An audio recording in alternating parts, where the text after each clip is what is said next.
Ever wonder if your digital health data is, actually doing anything useful, or just sitting it? Or maybe you're buying that updated thing. Am I really getting everything I need? Let's be honest. The cost of just trying to eat healthy these days is just getting out of reach.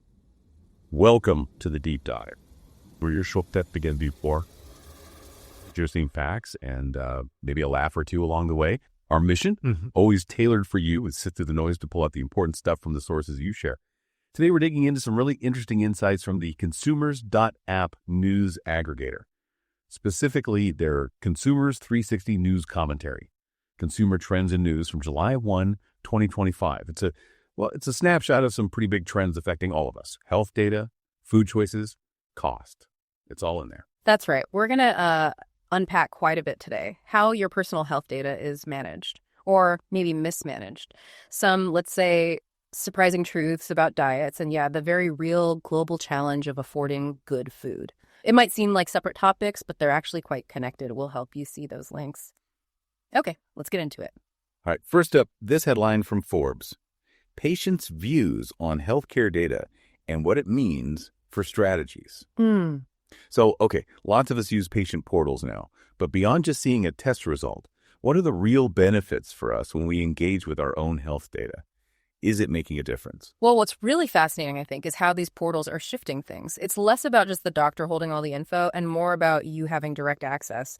Think about having your lab results, maybe data from your fitness tracker, all in one place. It gives you this real-time view of your health. Right, like a personal dashboard. Exactly. And it's not just passive viewing, it empowers you to be more proactive. You can track trends, ask better questions. Plus, features like proxy access mean maybe a family member can help manage things. It really turns static records into, active health tools. It does sound really empowering.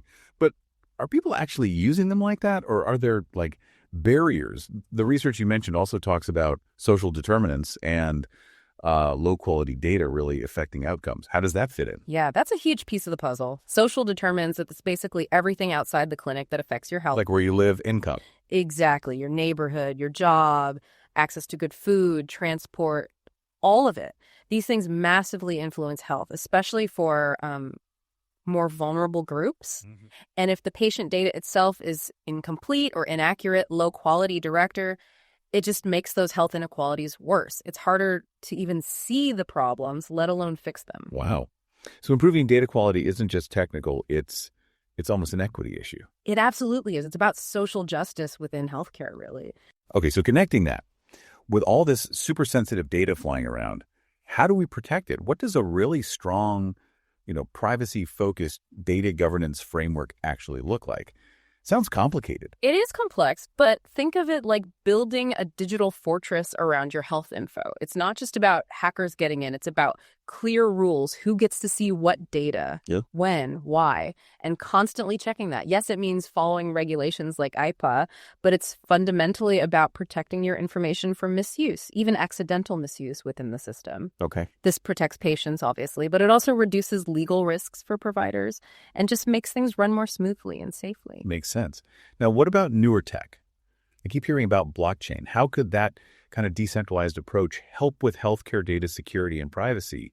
Sounds a bit sci-fi. It does sound futuristic, but the core idea is simple. Instead of your data being locked away in one hospital's vulnerable system, blockchain could give you the control. Like I hold the key. Sort of, yeah. It decentralizes the data, encrypts it, no single weak point.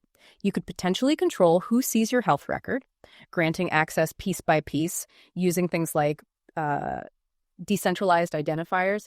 It shifts privacy from being just a rule hospitals follow to being a right you actively manage. Secure, transparent, and much more private. That could be a game changer. And what about FHIR? I hear that acronym FHIR a lot. How does that fit into making data exchange better? FHIR, Fast Healthcare Interoperability Resources, is crucial. Think of it as a universal language for health data systems. A translator. Exactly. Right now, different hospitals, clinics, labs, they often use different systems that don't talk to each other well. FHIR provides a standard way for them to exchange electronic health data securely and, importantly, efficiently. It's flexible, works in different settings, and basically helps make sure the right information gets to the right doctor at the right time, which ultimately means better, safer care for you. Okay, and shifting slightly, many of us are tracking our health with smartwatches, apps, patient-generated health data, PGHD. What are the pros and cons of actually bringing that data into the clinic? That's a really interesting area. The challenges are definitely there. Ensuring the data from your watch is accurate, keeping it private and secure, integrating it smoothly into the doctor's workflow. Right. It's not exactly medical grade, is it? Not always, no. But the potential benefits are huge. It gives clinicians insights into your daily life, your activity levels, sleep patterns, things they just can't see in a 15-minute appointment. It can lead to much more personalized care plans and really gets you more involved in managing your own health day to day. Okay, last point on this data segment. In the U.S., we don't have universal health care. How does that specifically impact a patient's ability to even get access to their own data? It definitely creates barriers. The lack of universal coverage means access to care itself is uneven, and that often extends to accessing your health records. If you don't have insurance or change insurance frequently or have limited coverage, just navigating the system to get your data can be really challenging, sometimes costly too. So it hits your wallet and your ability to manage your health. Precisely. It impacts your ability to be proactive. Standardizing data access, making it easier regardless of insurance status, is really key to reducing those disparities. It's clear this whole digital health world is, well, it's complicated for you as a patient. Definitely. Okay, let's switch gears from data about our bodies. Let's talk about what we put into them. Next headline from newsmedical.net. Plant-based fitness supplements for reversing metabolic syndrome. Okay, first off, metabolic syndrome. We hear that term. Remind us what it is and how common is this actually? Right. Metabolic syndrome isn't one single disease. It's a cluster of conditions. Think abdominal obesity, high blood pressure, high blood sugar, high triglycerides, and low good HDL cholesterol. So like a package deal of risk factors. Exactly. Having 3 or more of those puts you in the metabolic syndrome category, and it seriously increases your risk for heart disease, stroke, type 2 diabetes. As for prevalence, it's pretty widespread. In the U.S., roughly 1 in 4 adults are affected, and it gets more common with age, particularly hitting racial and ethnic minority groups harder. 1 in 4. Wow, that's significant. So how can plant-based supplements plus exercise help manage this? What's the science there? Well, the research suggests certain plant-based compounds can really move the needle on those cardiometabolic markers. We're not just talking generic multivitamins here. Studies look at specific things like Philanthus emblica extract, that's like Indian gooseberry, or trivalent chromium, or shilajit. These seem to help with how your body uses nutrients, improving things like blood sugar control and cardiovascular health markers. And when you combine that with exercise... The synergy effect. Absolutely. The combination seems much more powerful than either approach alone for tackling the syndrome. Interesting. And speaking of specific nutrients, I saw something about vitamin D. What's the latest on its role in preventing metabolic syndrome? Yeah, there was a recent study with a pretty striking finding. It suggested that for every 10 millirel increase in blood vitamin D levels, there was about a 16% lower risk of developing metabolic syndrome. 16%, just from vitamin D levels. That's what the study indicated, yeah. It points towards the potential benefit of making sure you have sufficient vitamin D levels for your metabolic health. Things like waist size and cholesterol seem to improve too. It's another piece of the puzzle. Okay, and going beyond pills and supplements. Functional foods. I read about a 2025 study on some kind of special gluten-free flatbread. How did that affect gut health for people with metabolic syndrome? That was a fascinating one. They enriched this flatbread with byproducts from grapes and apples, stuff usually thrown away. Like the skins and pulp? Exactly. And they found it seemed to help improve the balance of gut bacteria, what they call gut microbiota dysbiosis. It boosted the good microbes and reduced the less helpful ones. It's a neat example of how tweaking everyday foods could potentially support metabolic health by working on the gut. Really interesting. So summing that part up, it really does sound like plant-based nutrition and exercise work best together for metabolic syndrome, right? Yeah. It's not an either. Definitely not. The synergistic effect is key. Together, they can improve blood sugar, reduce inflammation, help with body composition, boost heart function. It's that integrated lifestyle approach that seems most effective. Okay, but now let's look at the flip side. A headline from Only Mine Health reads, 7 reasons why veganism isn't good for you, dietitian explains. This seems to push back a bit. Yeah. What are the common nutritional gaps we need to be aware of with a strict vegan diet? Right. It's important to have a balanced perspective. While vegan diets have many established benefits for reducing chronic disease risk, if they aren't planned carefully, deficiencies can occur. The big ones are typically vitamin B12, which is mostly found in animal products, iron, calcium, vitamin D, iodine, zinc, and essential omega-3 fatty acids like EPA and DHA. It sounds quite a list. It is. And deficiencies in these can lead to real health issues, anemia, bone problems like osteoporosis, even neurological issues in the case of B12. So it requires attention. You usually need fortified foods or supplements. But you just said research does show it lowers risks for things like diabetes, high blood pressure, some cancer. So how do you square that? You square it by acknowledging both sides. Yes, the high intake of fruits, vegetables, legumes, nuts full of fiber, antioxidants is incredibly beneficial for heart health, metabolic function, and reducing those disease risks.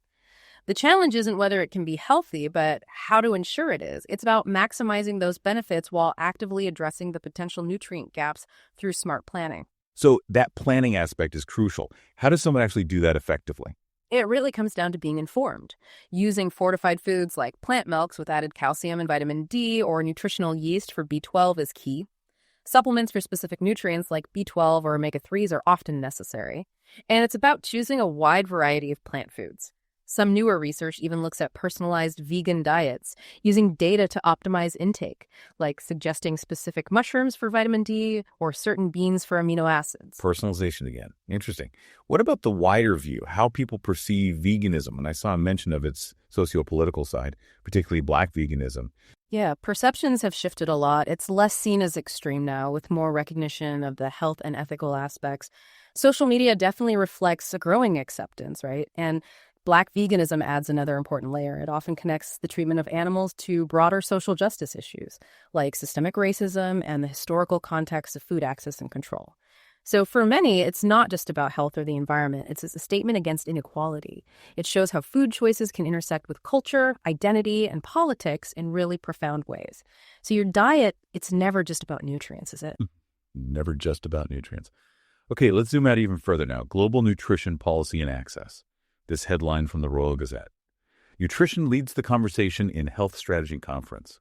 What are the basics of a balanced nutrition strategy from a public health view, and why is it so fundamental? At its core, a balanced nutrition strategy for public health is about ensuring populations get adequate amounts of all the essential nutrients, carbs, proteins, fats, vitamins, minerals.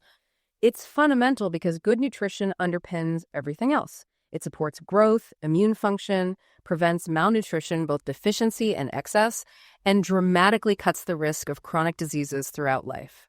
It's a cornerstone of a healthy society. And big events, like that White House conference on hunger, nutrition, and health a while back, do they actually move the needle on national policies? They certainly can, yes.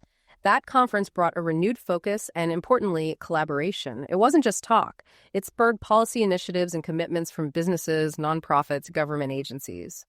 The emphasis shifted towards strategies that not only reduce hunger, but actively promote access to nutritious food, aiming to improve overall health outcomes nationally. Okay. And what about clinical nutrition? How does that specifically help manage chronic diseases day to day? Clinical nutrition is about applying nutrition science directly to patient care, especially for chronic conditions. It involves creating personalized dietary plans.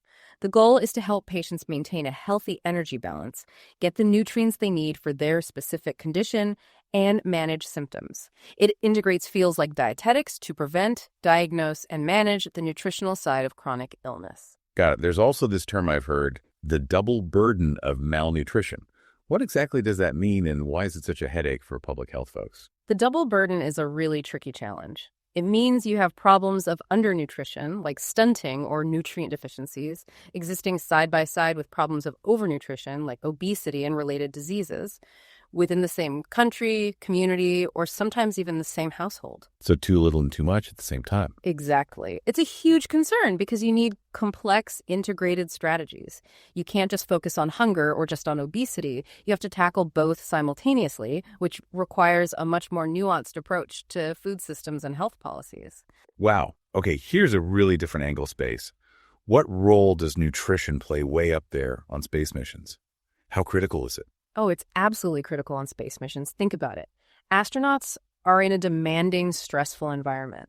Microgravity affects their bones, muscles, fluids. So nutrition is meticulously planned to provide all essential nutrients, support their immune systems, maintain bone density as much as possible, and just keep them healthy and functional. Keeps them going, basically. Right. Good nutrition is vital for mission success. It impacts physical health, mental well-being, crew morale, productivity, everything. The science of space food is pretty advanced. Incredible. Okay, let's bring it back to earth and our wallets. Final headline from Medical Express. Who in the world can afford healthy food? Global study measures the cost of a nutritious diet. What's the global trend here? Is healthy food getting more expensive? The short answer is yes, unfortunately. That FAO report, State of Food Security and Nutrition 2023, showed the average global cost of a healthy diet went up. It rose about 4.3% in 2021 from 2020 and over 6.5% compared to before the pandemic in 2019. That puts a healthy diet financially out of reach for a huge number of people worldwide. And how does that rising cost directly impact food security efforts if people can't afford it? Well, affordability is fundamental to food security. It's not enough for food to just be available. People have to be able to buy it. The cost of a healthy diet is now a key indicator used to track access to nutritious food. High costs force people towards cheaper, often less healthy calories just to feel full. So interventions need to tackle prices, incomes, and the food environment itself. Do we have any specific examples? Like, how does this play out for actual households? Yeah, research paints a pretty stark picture in some places. A study in Malawi, for instance, found that even when trying to design the cheapest possible nutrient-adequate diet using local foods, only a small minority of households could actually afford it. Only a minority. Wow. It really highlights the gap between nutritional recommendations and economic reality for many. It underscores why we need targeted support, like food assistance programs, but also broader agricultural policies that make diverse, healthy foods more accessible and affordable. And thinking bigger picture, what about sustainability? What are the environmental and economic angles when we talk about trying to shift towards more sustainable diets globally? That's a crucial intersection. Sustainable diets aim for that sweet spot, good for human health and good for the planet. This often means reducing reliance on foods with high environmental footprints, particularly meat and dairy, because of greenhouse gases, land use, water use. So it's health, environment, and cost all tangled up. Exactly. And making these sustainable diets accessible and affordable across different income levels is a huge economic challenge. International groups are really focusing on getting better data and policies to support this shift, trying to address climate change and resource issues through food systems. Okay, last question on this. How does tracking consumer prices help us understand all this and maybe find solutions? Consumer price data is absolutely essential. It's the bedrock for understanding affordability. By tracking the price of different foods, especially those needed for a healthy diet, we can see where the access gaps are biggest. Analysts use this data to calculate the cost of those least cost benchmark diets we mentioned. This helps figure out why diets are poor. Is it mainly high food prices or low incomes? Knowing that helps tailor interventions, whether it's income support, subsidies, or efforts to make the food supply chain more efficient. The data guides the action. So when you look at the global food economy, that cost factor, it just seems massive for so many people trying to eat well. It really is. It's arguably one of the biggest hurdles to achieving global nutrition goals. Wow. Okay, we have covered a lot of ground today. Seriously, deep dive. From the nitty-gritty of your personal health data privacy to the huge global economics of what's on your plate. It's just so clear how interconnected everything is in consumer health and nutrition. It really is. And, understanding these trends isn't just about knowing facts from reports. It's about seeing those connections, seeing how technology, policy decisions, economic forces, and our own individual choices are constantly interacting and shaping our health, both personally and as a society. Well, thank you for joining us on this exploration of the insights from Consumers.app and Consumers 360.